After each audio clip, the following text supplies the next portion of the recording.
Vamos ler em Salmos 30, verso 1 até o verso 12. Hoje eu quero falar sobre algo bem interessante. Muitas vezes nós temos a visão deturpada sobre o assunto, mas eu quero falar um pouquinho sobre esse assunto. Vamos ler juntos? Eu te exaltarei, Senhor, pois tu me reergueste e não deixaste que os meus inimigos se divertissem à minha custa. Senhor meu Deus, a ti clamei por socorro e tu me curaste. Senhor, tiraste-me da sepultura, prestes a descer a cova, devolveste-me a vida. Cantem louvores ao Senhor, vocês e seus fiéis, louvem o seu santo nome. Pois a sua ira só dura um instante, mas o seu favor dura a vida toda. O choro pode persistir uma noite, mas de manhã irrompe a alegria. Quando me senti seguro, disse, jamais serei abalado. Senhor, com o teu favor, deste-me firmeza e estabilidade, mas quando escondeste a tua face, fiquei aterrorizado. A ti, Senhor, clamei, ao Senhor pedi misericórdia. Se eu morrer, se eu descer a cova, que vantagem haverá? Acaso o pó te louvará? Proclamará a tua fidelidade? Ouve, Senhor, e tem misericórdia de mim. Senhor, sê tu o meu auxílio. Mudaste o meu pranto em dança, a minha veste de lamento em veste de alegria, para que o meu coração cante louvores a ti e não se cale. Senhor meu Deus, eu te darei graças para sempre. Vamos ler o versículo 11, todo mundo junto, numa só voz? Vamos lá, no 3, 1, 2, 3. Mudaste o meu pranto em dança, a minha veste de lamento em vestes de alegria. Mais forte, vamos lá. Mudaste o meu pranto em dança, a minha veste de lamento em veste de alegria. Deus, muito obrigado pela tua palavra mais uma vez. Quero te agradecer pela tua fidelidade, meu Pai. Quero te agradecer pela tua justiça e pela tua misericórdia. Meu Deus, muito obrigado pela tua palavra lida nessa manhã. Que os nossos corações e as nossas mentes estejam abertos para ouvir e entender o que o Senhor quer falar conosco através dessa palavra. Nos ajuda, esteja conosco e que possamos receber o que o Senhor tem para falar conosco nessa manhã. Amém. Ele pode abaixar o retorno só um pouquinho para mim, está muito alto aqui o retorno. Irmãos, eu quero falar um pouco sobre alegria, felicidade. É algo bem interessante, porque muitos têm uma visão sobre isso, e eu quero falar o que a Bíblia diz a respeito sobre isso. Lendo o primeiro versículo, vamos acompanhando comigo, desse salmo. Foi um salmo escrito por Davi, falando sobre a casa dele, que ele ergueu.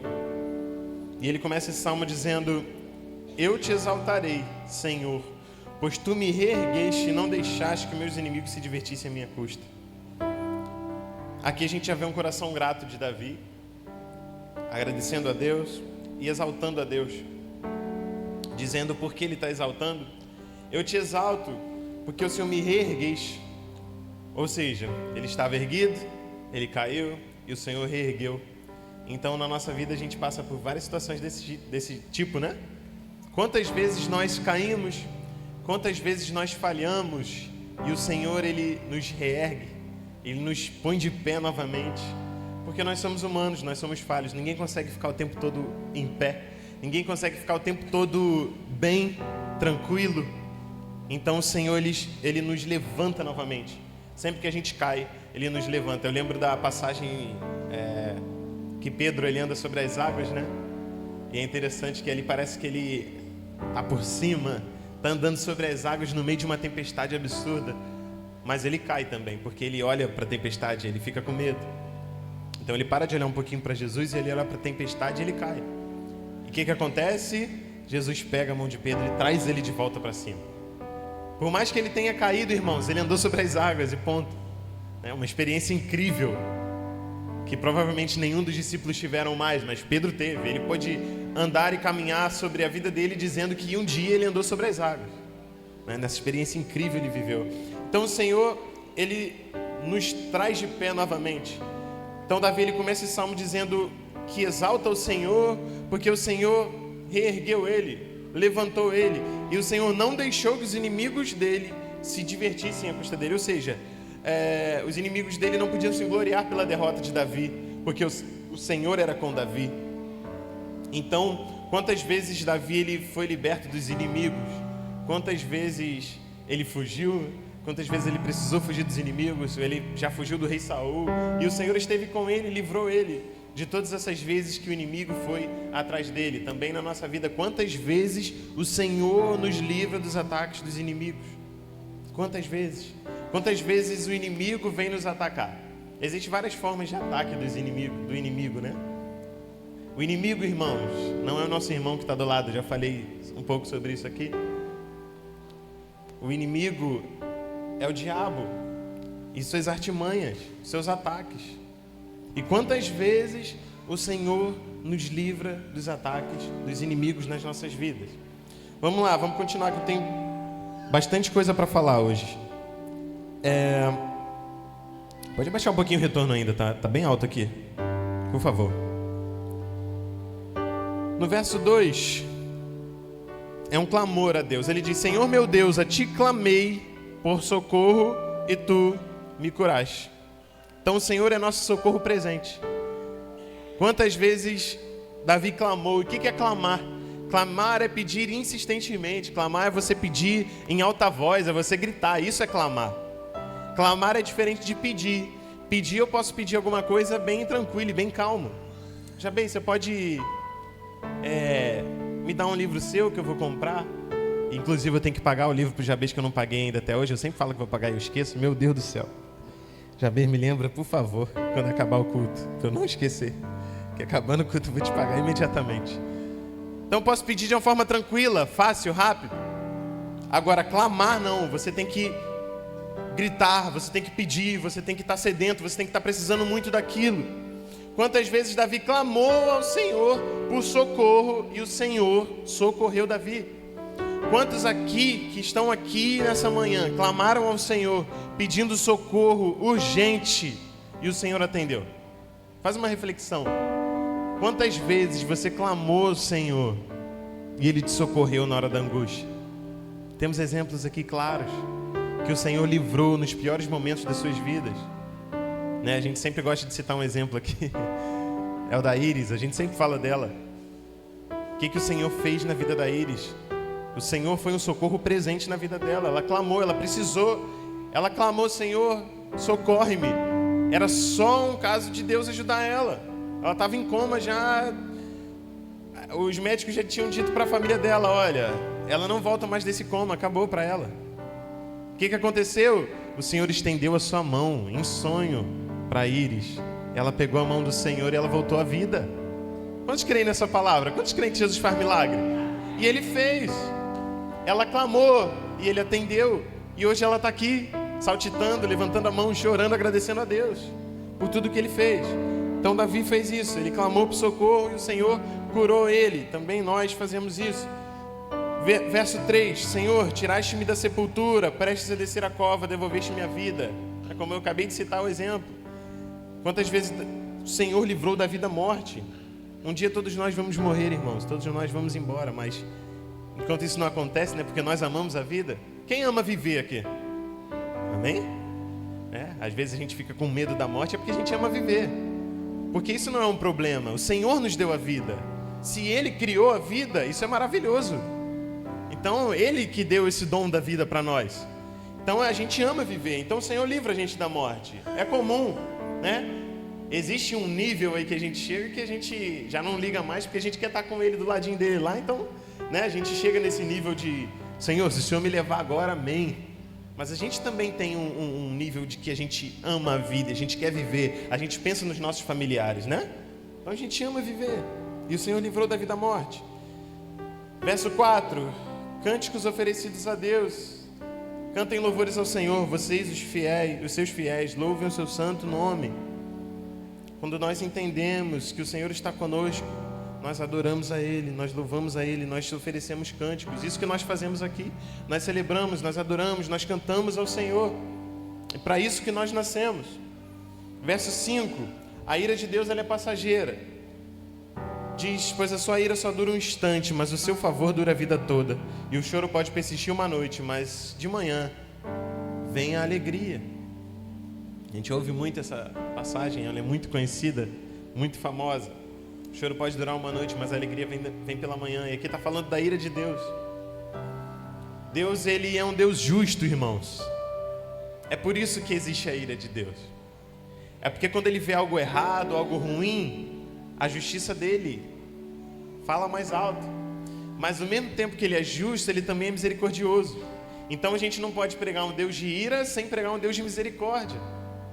Então tem gente que gosta muito de pregar um Deus de ira, que Ele vai te castigar, que Ele vai fazer mal para você, que Ele vai fazer isso, que Ele vai castigar você de uma forma tal, que você tem que fazer isso, que você tem que servir Ele dessa forma, que senão você vai para o inferno. Mas nós também temos que pregar um Deus misericordioso, um Deus amoroso, que Ele nos amou tanto que entregou seu Filho para que a gente pudesse ser filho dEle. Então a gente tem que pregar também sobre esse Deus misericordioso. A ira dEle vem sim, ela vem, mas de manhã vem a alegria. A alegria vem ao amanhecer, pelo favor de Deus, pela misericórdia de Deus. É isso que o salmista está dizendo. No verso 6, quando me senti seguro, disse, jamais serei abalado. É bem interessante essa parte. A gente pode tirar um ensinamento aqui para nós do seguinte. No verso 6. Normalmente a gente ouve muito isso. Às vezes as coisas precisam estar ruins, a gente precisa estar passando pelo vale para a gente dar valor e a gente se aproximar de Deus. Quantos já ouviram essa palavra? Tem que estar ruim mesmo, porque quando está ruim a gente busca Deus. Muita gente fala isso. Mas quando Davi ele diz, quando me senti seguro, disse, jamais serei abalado, não é que ele está autoconfiante, é que ele está dizendo o seguinte, quando estiver tudo bem, eu também não vou ser abalado. Então, irmãos, muitas vezes na nossa vida, quando está tudo legal, quando está tudo seguro, quando está tudo bem, a gente esquece do Criador, a gente esquece de tudo que Ele fez na nossa vida. Mas quando está tudo bem, você também não pode se abalar. Quando está tudo bem, você também tem que ser fiel a Deus, você também tem que adorar a Deus. Verso 7, Senhor, com teu favor, deste-me firmeza e estabilidade, mas quando escondeste a tua face, fiquei aterrorizado. Então olha só, quando o Senhor está com Davi, quando o Senhor está com a gente se sente firme e estável. Mas quando o Senhor esconde a face da gente, a gente fica aterrorizado. É o que Davi escreveu, né? Mas isso acontece com a gente. Alguém aqui já sentiu como se o Senhor tivesse virado as costas para você? Já teve esse sentimento? Não porque Ele fez isso, mas porque a gente nos colocou nessa condição? Já aconteceu com alguém? Uma vez aqui no Conexão eu falei sobre isso um pouco. E eu disse assim para a turma. Estavam falando sobre pecados que a gente comete, né? E aí eu falei assim, gente, aí eu menti. Aí o pessoal, pastor, que pecadão que você fez. Irmãos, não é essa a questão. Uma vez eu menti e eu criei uma mentira que eu precisava sustentar essa mentira até eu morrer. E quando eu fiz isso, que eu criei uma mentira, que eu precisava sustentar essa mentira até morrer, eu senti que o Senhor virou as costas para mim. Eu senti a ausência do reino de Deus na minha vida. É engraçado, tem gente que ri, né? Como se, nossa, pastor, você mentiu. Porque, irmãos, uma coisa é você mentir, outra coisa é você viver dentro dessa mentira, outra coisa é você não ver solução para essa mentira. E aí você mente. Quantos já criaram uma mentira que ficou alimentando ela e você foi se encurralando e agora não tem como mais e você tem que só criar mentira em cima de mentira? Isso é terrível, irmãos. É horrível. E aí eu criei aquela mentira e eu falei, já era. E agora? Eu tenho que sustentar essa mentira até eu morrer. Não vi a solução. E eu senti uma ausência de Deus tão grande na minha vida. Uma ausência tão grande, um vazio tão grande. Igual Davi está falando, quando escondeste a tua face, eu fiquei aterrorizado. Irmãos, eu fiquei aterrorizado. Eu senti como se eu estivesse caminhando para o inferno. E eu falei, não tem mais jeito. Porque quando você está fazendo alguma coisa errada, você fala assim, não, mas dá tempo, tem um jeitinho. Não, Jesus não vai voltar ainda. Mas quando você vê que você não vai sair daquela situação, aquilo te aterroriza. Graças a Deus eu consegui resolver a situação, tá, irmãos? Eu consegui desfazer essa mentira. Então quando a gente se encurrala, quando a gente vai por esse caminho, é terrível quando você sente que Deus não está do seu lado. Quando Deus se afastou de você, isso é horrível, é terrível. E é assim que Davi estava se sentindo. Quando ele estava sentindo Deus perto dele, ele dava firmeza e estabilidade. Mas quando o Senhor virou a face perante ele, ele se sentiu aterrorizado. Isso é terrível. Verso 8: a ti, Senhor, clamei, ao Senhor supliquei. Verso 9: se eu morrer, se eu descer a cova, que vantagem haverá? Acaso o pó te louvará? Proclamará a tua fidelidade. Então, nós temos que aproveitar o tempo que nós estamos vivos para adorar o Senhor aqui na terra. Verso 10: ouve, Senhor, e tem misericórdia de mim, Senhor, sê tu meu auxílio. E o verso 11, que é onde eu quero entrar e falar um pouco sobre a mensagem. O salmista diz: mudaste o meu pranto em dança, a minha veste de lamento em veste de alegria. O Senhor mudou a sorte de Davi. O Senhor, Ele muda o nosso choro em dança. Ele mudou o nosso choro em dança. E a nossa veste de lamento, ou em outras versões, a nossa veste de luto, a nossa roupa de luto, Ele colocou veste de alegria. Eu não sei vocês, mas quando eu vou num velório, eu não posso não encostar em nada. Mas quando eu chego em casa, parece que eu tenho que tirar aquela roupa ali, porque parece que é a roupa de velório. Vocês sentem assim também? Você não encosta em nada? Você não abraçou o defunto, desculpa falar assim, mas você quer trocar aquela roupa. Você chega em casa, eu sou doido para botar para lavar logo aquela roupa, porque é uma roupa de luto, é uma roupa de velório. E o Senhor diz: eu tiro a sua roupa de lamento, a sua roupa de luto, e eu coloco em você uma roupa de alegria, uma roupa de felicidade. O salmista dizendo de Deus a respeito da vida dele. E aí ele termina o salmo dizendo: o Senhor fez isso tudo, o Senhor faz isso tudo na minha vida, o Senhor muda a minha vestimenta, o Senhor muda a minha sorte, o Senhor me faz dançar no momento que eu estou triste, no momento que eu estou chorando, o Senhor me coloca alegria, para que o meu coração cante louvores a Ti e não se cale. Senhor meu Deus, eu Te darei graças para sempre. Quantos querem ser gratos para sempre pelo Senhor? Pelo que o Senhor fez na sua vida? Quantos querem ser gratos para sempre? Assim como Davi disse: eu Te darei graças para sempre. Vamos ser gratos eternamente, para sempre. Então, irmãos, focando agora no verso 11, eu quero falar algumas coisinhas aqui com vocês. Primeiro, para entender sobre essa alegria que o salmista fala, eu quero dizer para vocês: quem são os alegres? Quem são esses? Quem são os que se alegram? Quem é esse povo? Vamos lá. Os alegres são aqueles que na caminhada aprendem com seus erros. Esses são os alegres. Vou falar um pouquinho disso. Quando a gente está na nossa caminhada, a gente erra. A própria palavra diz que todo mundo peca, ninguém está isento do pecado, ninguém está isento do erro. Todo mundo erra. Mas a questão é: o que você faz com esses erros? Durante a sua caminhada, quando você erra, o que você faz depois disso? E eu sempre ouvi algo da minha mãe, algo de algumas pessoas também, que dizia: existe uma grande diferença entre o sábio e o inteligente. Alguém já ouviu isso? A diferença do sábio para o inteligente é o seguinte: existe um buraco no caminho. E o inteligente vai naquele caminho e ele cai naquele buraco. E ele se machuca todo. E ele continua sua caminhada depois que ele caiu naquele buraco. E a partir daquele momento ele aprendeu que se ele cair naquele buraco, ele se machuca e ele não cai mais naquele buraco. Esse é o inteligente. Ele errou, ele caiu e ele aprendeu com aquele erro e ele não vai cair mais naquele buraco.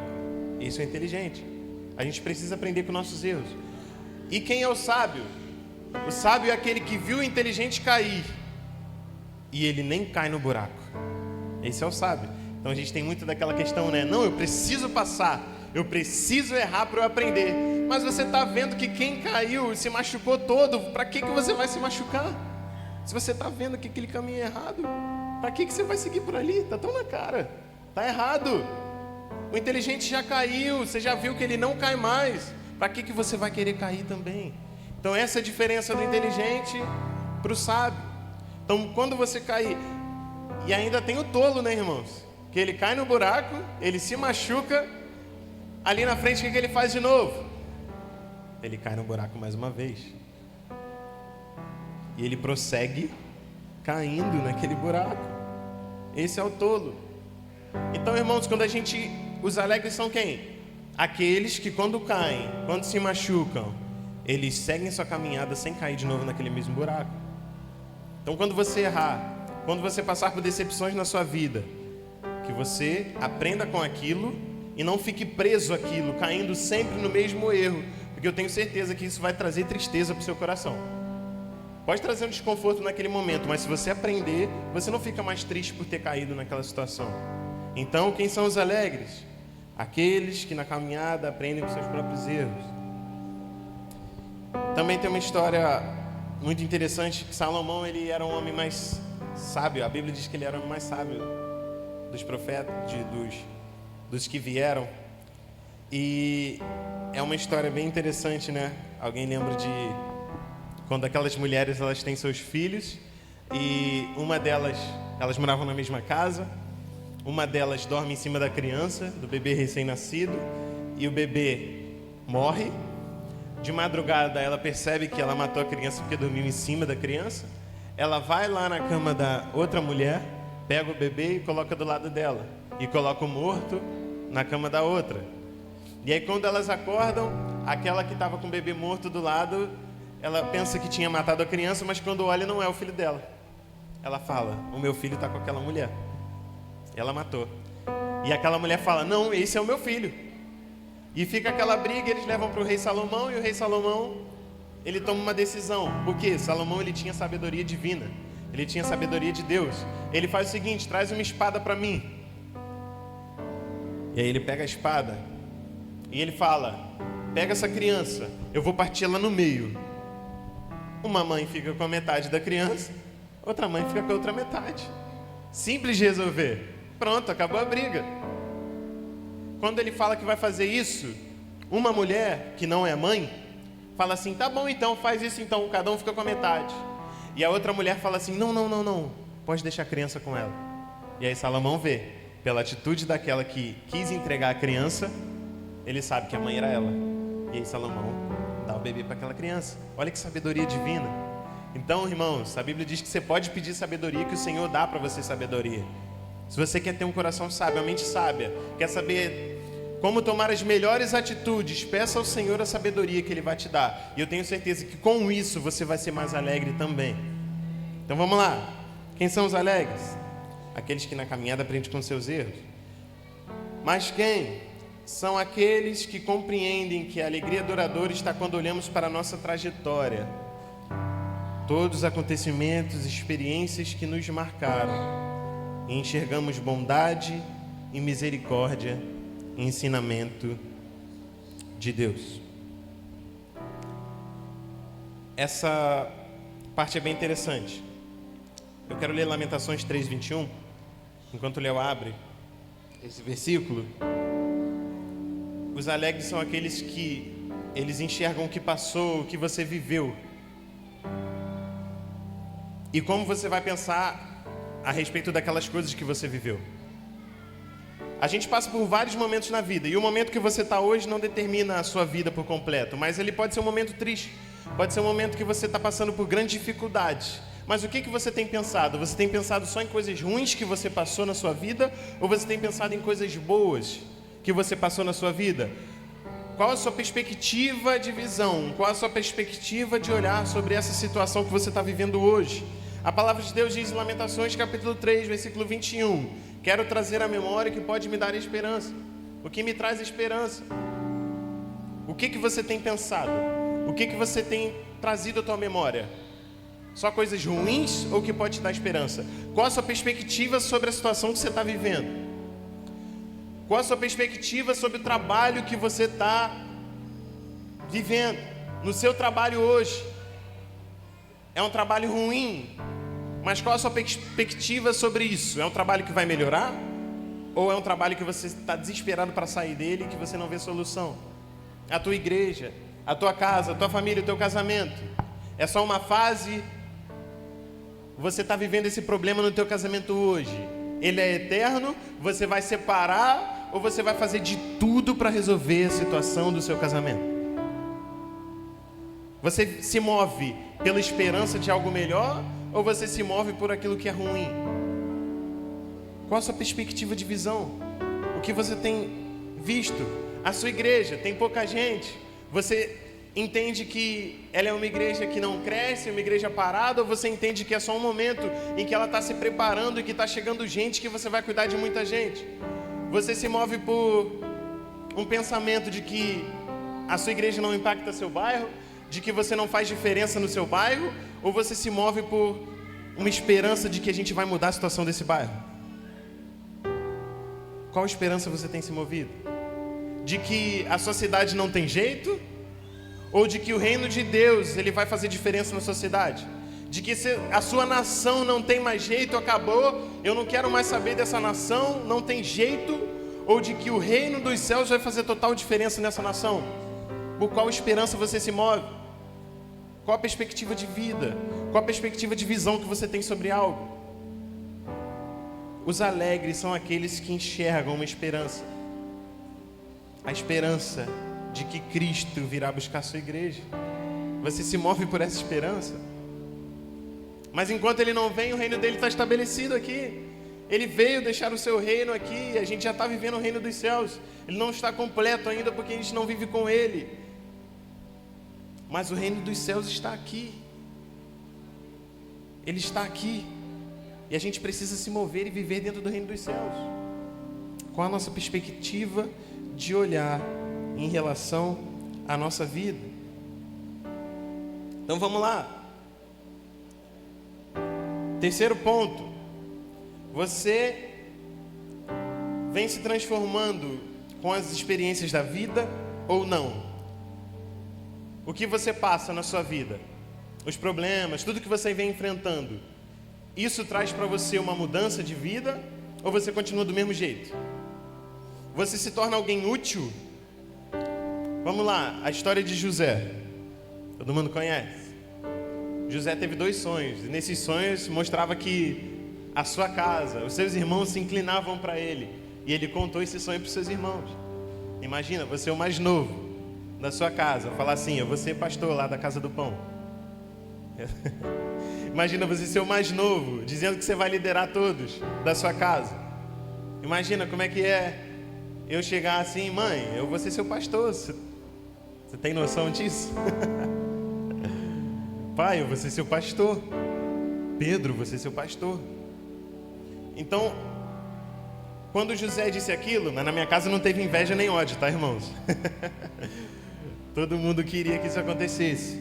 Mas quando José expôs isso para os seus irmãos, o que aconteceu? Eles ficaram com inveja, ficaram com ódio. O que José sentiu? Provavelmente uma tristeza ali, irmãos. Mas o que ele fez da vida dele? Ele sempre caminhou com Jesus e se transformando em tudo que acontecia na vida dele. Onde ele estava, ele era o melhor. Se ele era um escravo, ele era o melhor escravo. Se ele era um prisioneiro da prisão, lá no cárcere, ele era o melhor prisioneiro. Ele era o exemplo. Ele era o cara, ele era o chefe dos prisioneiros. Aonde você está, a situação que você está vivendo, Você tem sido diferente? Você tem sido o melhor lá dentro? O que você passa hoje, por mais que seja um problema, por mais que você seja vendido como escravo, vai te levar para ser governador de um local? Vai te levar para você ser líder de um local? Ou não? Então, o que você passa, o que você vive, o deserto que você vive, a situação que você está, o problema que você está enfrentando hoje, ele vai te levar para um lugar de exaltação no Senhor na sua vida? Para onde Ele quer que você vá? Ou Ele vai te levar para o fundo do poço? Isso vai depender de como você vive a situação. Então, quem são os alegres? Aqueles que se transformam mediante as experiências da vida. Espero que nós sempre venhamos melhorar com todas as experiências que nós venhamos passando na nossa vida, o deserto que a gente vive. Vamos lá. Quem são os alegres? Aqueles que se dispõem sempre a pagar o preço para adorar a Deus. Esses são os alegres. Aquele que entende que a alegria, ela tem uma fonte. Essa parte é interessante. Abre para mim, Léo, por favor. João capítulo 16, versículo 22.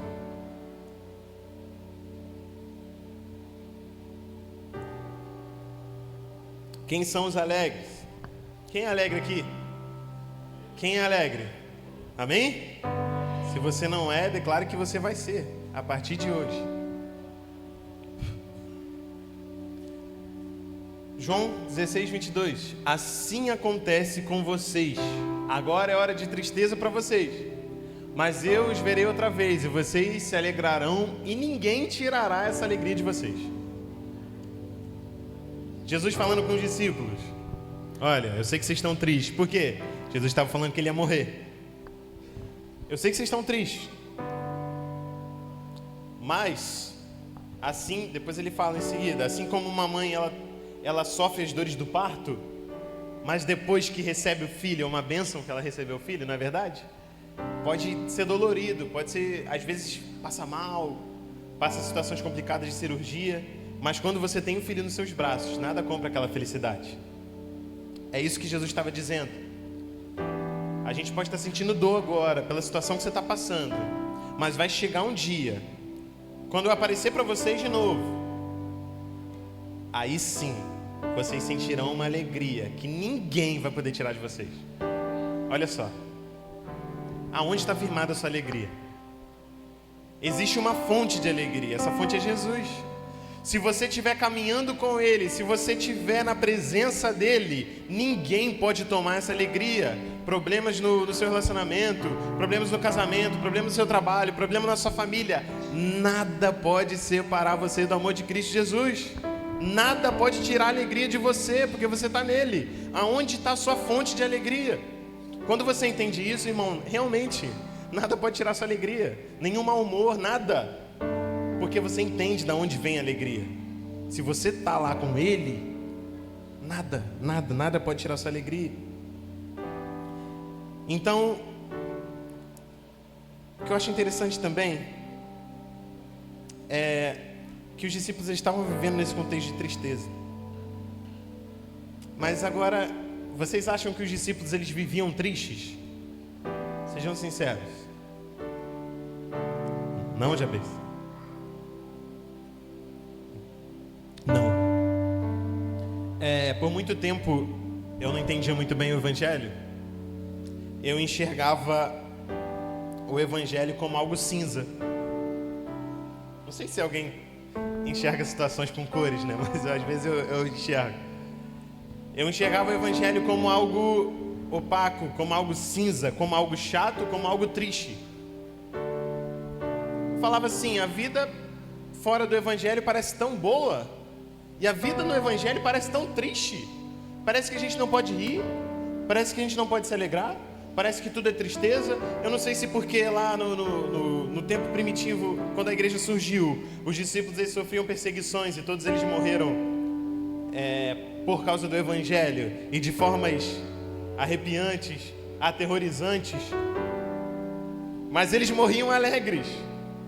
Essa é a questão. E eu enxergava sempre o Evangelho como algo cinza. Alguém já teve essa noção? Ou só eu? Enxergar o evangelho como algo triste. E aí você não pode rir, você não pode se divertir, você não pode estar alegre. Mas na verdade é o contrário disso. É apesar de toda a tristeza do mundo estar te assolando, ainda assim você sorri e você é alegre, porque a sua alegria não está nas coisas terrenas. Não é por falta de dinheiro ou por falta de relacionamento bom, é porque você tem um bom relacionamento com Cristo Jesus, porque a fonte de alegria vem dele, somente dele. O evangelho é isso. O mundo é mau, o mundo é triste, mas o Senhor não. O Senhor é amor, e quando você conhece Ele, você conhece a alegria. A alegria que ninguém pode tirar de você. Esse é o evangelho. Na verdade ele não é cinza, ele é colorido. Como foi cantado aqui, um pouco antes de eu falar. O Senhor torna a nossa vida colorida. Ele levou sobre si todas as nossas enfermidades, toda a nossa tristeza. Por quê? Porque Ele traz uma alegria para nós. Também muitos filmes retratam um Senhor triste, né? Um Jesus triste. Mas essa série The Chosen mostra um pouco diferente. Mostra Ele alegre, né? Isso é bom de ver. Porque Jesus era alegre. Apesar das dificuldades da vida, irmãos, nós precisamos firmar a nossa alegria nele. Entender que Ele é a nossa alegria. Amém? Então vamos lá. Esses são os alegres. Que nós sejamos esses, os alegres. Vou correr aqui, porque a gente ainda tem uma apresentação de criança. Vou falar bem rapidinho sobre essa parte agora. Eu quero ressaltar alguns fatores que nos fazem perder a alegria. Primeiro, a falta de perdão. Perdoar e ser perdoado, porque se perdoardes aos homens e as suas ofensas, também vosso Pai Celeste vos perdoará. Se, porém, não perdoardes aos homens as suas ofensas, tampouco vosso Pai vos perdoará as vossas ofensas. Mateus, capítulo 6, versículo 14 e 15. Falo disso recorrentemente. Mas quando você não perdoa, você não entende o perdão de Deus, primeiro ponto. E quando você não perdoa e não libera perdão, isso causa tristeza no seu coração, não é verdade? Então vamos lá. A falta de perdão. Situações traumáticas, perda de emprego, perda de parente, isso é normal. A vida tem dessas. Um amigo, isso causa tristeza. Enfermidades e ataques do maligno. Mateus capítulo 8, versículo 16 e 17 diz assim: chegada a tarde, trouxeram-lhe muitos endemoniados, e ele meramente, com a palavra, expeliu os espíritos e curou todos os que estavam doentes, para que se cumprisse o que fora dito por intermédio do profeta Isaías. Ele mesmo tomou as nossas enfermidades e carregou as nossas doenças.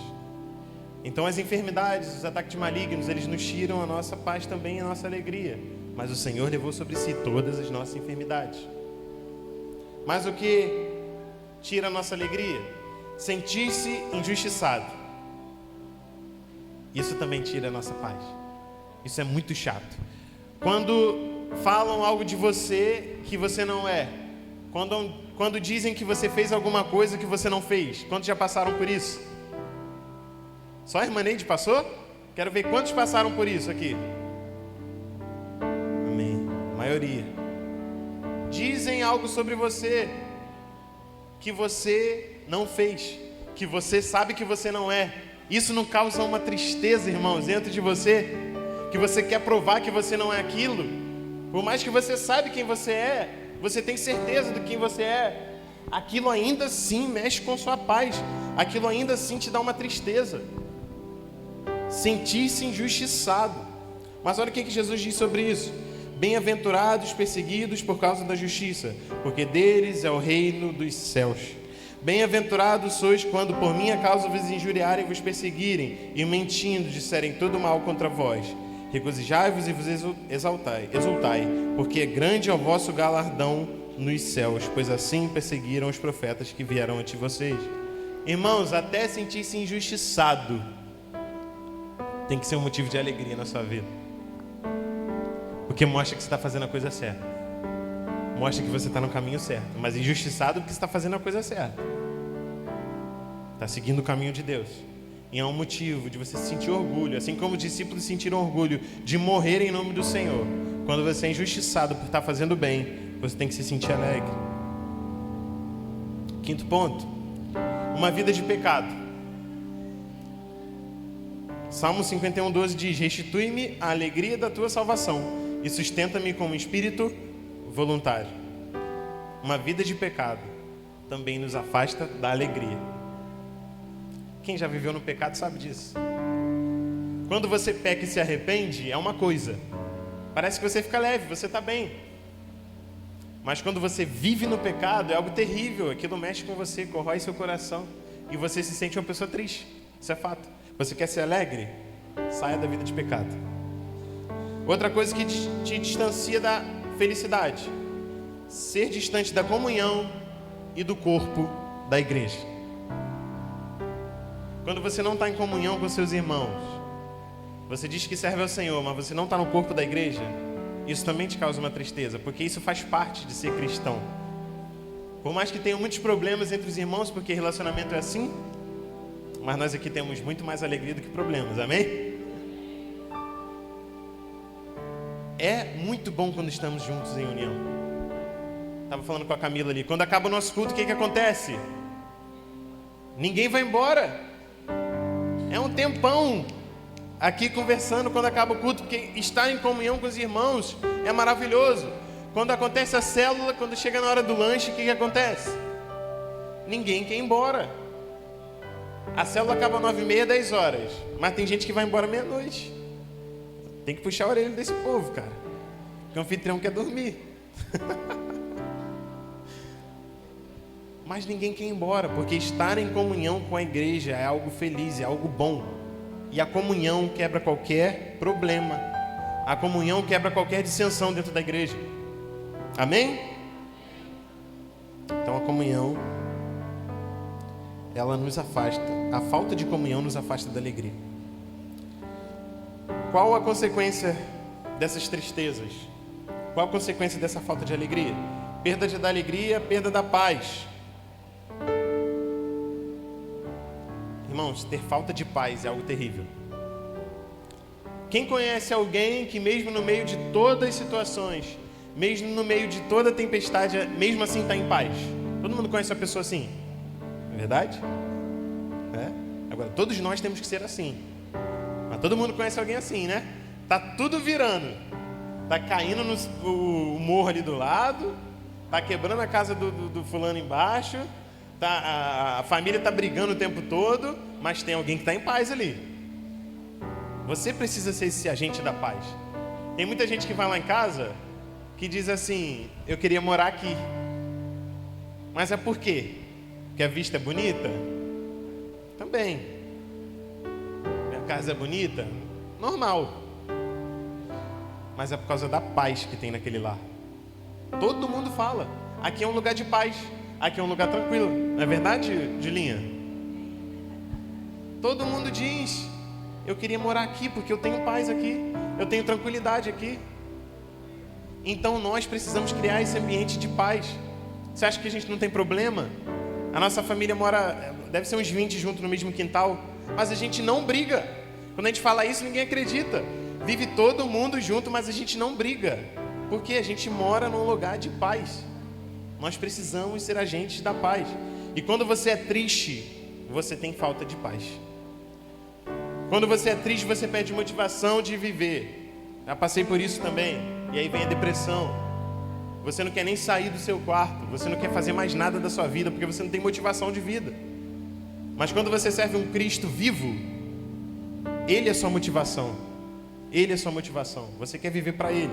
Mas acontece, tá, irmãos? Acontece casos de depressão de pessoas dentro da igreja. E a gente tem que tratar esses problemas. Tá? Mas quando você é triste, isso vem mais fácil. Isso acontece na sua vida. Amém? Perda de saúde. Provérbios capítulo 17, versículo 22 diz: o coração alegre é bom remédio. Agora, o espírito abatido faz secar os ossos. Olha isso, que forte. O espírito abatido faz secar os ossos. Você vê quando uma pessoa está muito abatida, uma pessoa que está triste, que não tem esperança no futuro, ela se abate. Realmente, parece que seca os ossos. Ela fica magra, ela fica abatida, ela não tem sentido de vida, não quer viver, mas o coração alegre é um bom remédio. E um coração amargurado pode causar até câncer. Não é verdade? Nós sabemos situações assim. Mais o que? Perda da visão dos sonhos de Deus. Oséias capítulo 14, versículo 1 e 2. O Senhor dizendo: volta, ó Israel, para o Senhor teu Deus, porque pelos teus pecados estás caído. Tende convosco palavras de arrependimento e convertei-vos ao Senhor. Diz ele: perdoa toda a iniquidade. Aceita o que é bom e, em vez de novilhos, os sacrifícios dos nossos lábios. Em vez de sacrifícios vazios e ofertas vazias, vale mais o que você tem dito, o que você tem vivido, o que vive dentro do seu coração. Então a tristeza, ela traz uma perda de visão e os sonhos que Deus tem para a sua vida. Um coração alegre tem uma visão do que Deus quer para a sua vida. Amém? Mas o que a tristeza traz? Ela abre brechas para espíritos atormentadores e de opressão. Não é verdade? Não acontece? Quando você é triste, você está abrindo brecha para a opressão entrar na sua vida. A palavra de Deus diz em 1 Pedro capítulo 5, versículo 8: sede sóbrios e vigilantes, o diabo, vosso adversário, anda em derredor como leão que ruge procurando alguém para devorar. Quando você abre uma brecha, quando você é uma pessoa triste, abatida, você está abrindo uma brecha para que o diabo ele esteja esperando uma situação para devorar a sua vida. E aí vem opressão, vem ataques malignos num campo aberto para ele trabalhar. E você só piora a sua situação emocional. Amém, irmãos? Para finalizar. Caraca, tá dando microfone o tempo todo. Pai, abaixa um pouquinho o retorno, mais um pouquinho, por favor. Ainda tá dando microfone. Por favor. Vamos lá. Para finalizar. O que a gente tem que fazer? Como a gente tem que alcançar a verdadeira alegria? O que a gente precisa fazer? Onde ela está? Como a gente tem que buscar? O que a gente tem que encontrar? A verdadeira alegria vem através do conhecimento da verdade. Primeiro ponto: só podemos desfrutar da verdadeira alegria quando somos libertos. João capítulo 8 diz: e conhecereis a verdade vos libertará. Se, pois, o Filho vos libertar, verdadeiramente sereis livres. Quando você é liberto desse mundo, quando você conhece a verdade, quando você vê que tudo que você vivia era mentira e engano, quando você é liberto disso, você é feliz. Você é feliz em Jesus. E a parte B disso, quando somos restaurados por Deus. Salmo 126, 1 e 2. Quando o Senhor restaurou a sorte de Sião, ficamos como quem sonha. Então a nossa boca se encheu de riso e a nossa língua de júbilo. Então entre as nações se dizia: grandes coisas o Senhor tem feito por eles. Olha que coisa maravilhosa. Quando o Senhor restaurou a sorte de Sião. Quando o Senhor, Ele nos mostrou uma libertação, mas Ele também nos restaurou. Porque o processo do Evangelho não é só Ele te salvar. Ah, pronto, você está salvo. Mas é também Ele te restaurar para você ter uma nova vida. É Ele te restaurar para você viver algo novo no Senhor. E quando Ele te restaura, olha o que diz o salmista: a gente fica como quem sonha. A gente volta a ter esperança. Quando Ele te restaura, a sua boca, ela se enche de riso. Se enche de riso. Como que a gente acha que o crente é triste? É chato.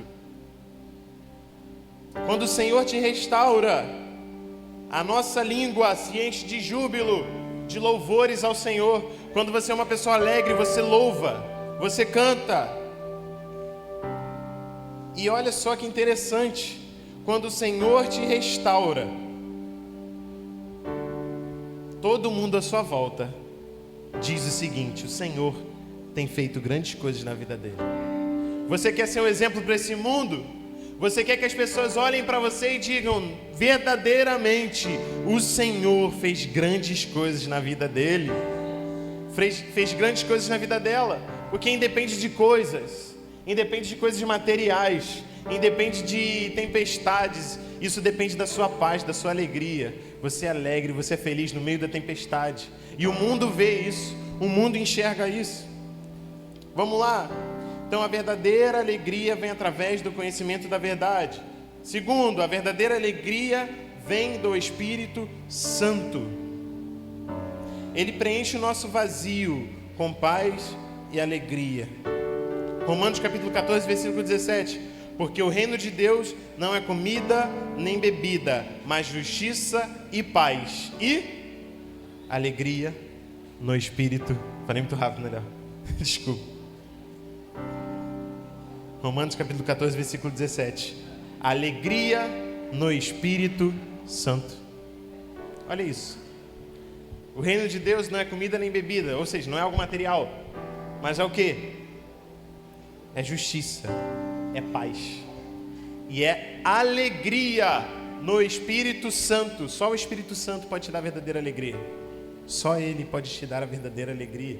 É no Espírito Santo. Você quer experimentar essa alegria em qualquer situação? Deixa o Espírito Santo morar na sua vida. Vamos lá, para finalizar.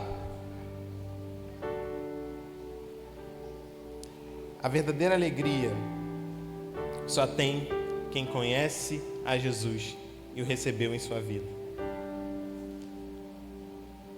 A nossa alegria vem da salvação e da vida abundante que Jesus nos dá. Eu vim para que tenham vida e tenham vida em abundância. Salmo 16, verso 11 diz: Tu me farás ver os caminhos da vida, na tua presença, a plenitude de alegria, na tua destra, delícias perpetuamente. E por último, verdadeira alegria é fruto da nossa paz com Deus. Para acabar, só desfruta da verdadeira alegria aquele que tem paz. Vamos ficar bravos. Só desfruta da verdadeira alegria aquele que tem paz com Deus. Romanos capítulo 5, versículo 1. Justificados, pois, mediante a fé, temos paz com Deus por meio de nosso Senhor Jesus Cristo. Nós vivíamos num mundo, e a partir do momento em que Jesus morre por nós, para entregar a sua vida por nós, Ele nos restaura a paz que nós temos com Deus. Nós éramos inimigos de Deus a partir do momento que o homem peca, mas quando Jesus morre na cruz do Calvário, Ele vem e restaura essa alegria. Ele vem e restaura essa paz. Quantos querem ter essa paz de Deus no seu coração? Fique de pé. Quantos querem viver a plenitude da paz do Espírito Santo? Quantos querem viver debaixo dessa alegria? Amém?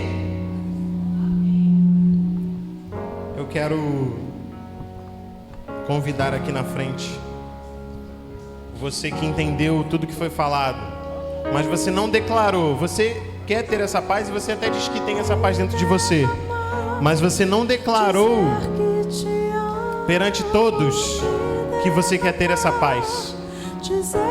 Se você quer firmar esse compromisso com o Senhor, vem aqui na frente que eu quero orar pela sua vida. Se você quer se derramar perante o Senhor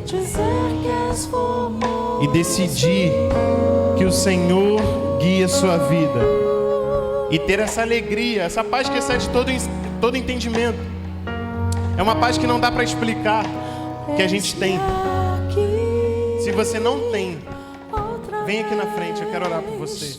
Diante de ti abro meu coração, meu clamor. Tu escutas, louva o Senhor, e fazes cair as barreiras em mim. És fiel, Senhor, e dizes palavras de amor e esperança sem fim. Ao sentir o teu toque, por tua bondade libertas meu ser no calor deste lugar. Eu venho me derramar, cante, dizer que te amo, me derramar, dizer te preciso, me derramar, dizer que sou grato, me derramar, dizer que és formoso.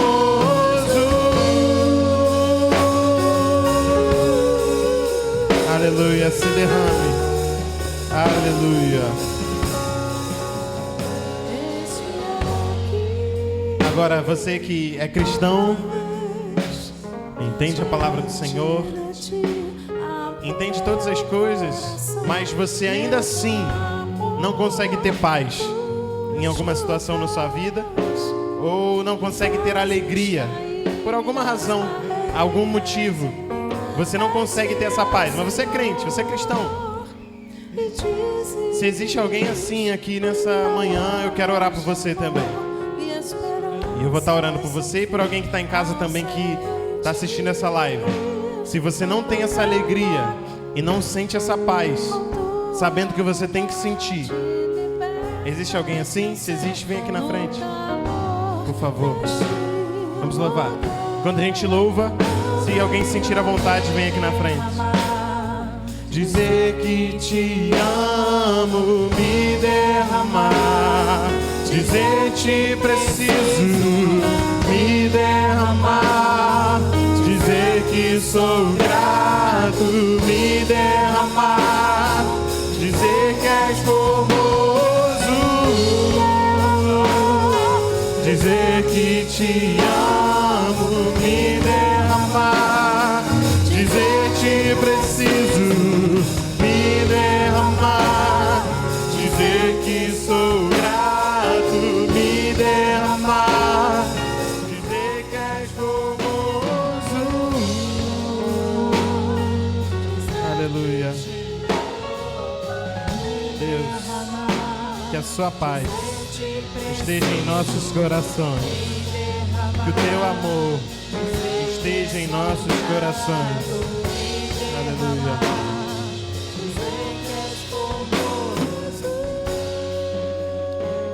Que a tua alegria possa sondar os nossos corações e que mesmo em momentos de dificuldades a gente possa sair sorrindo nesse momento. Amém? Glória a Deus.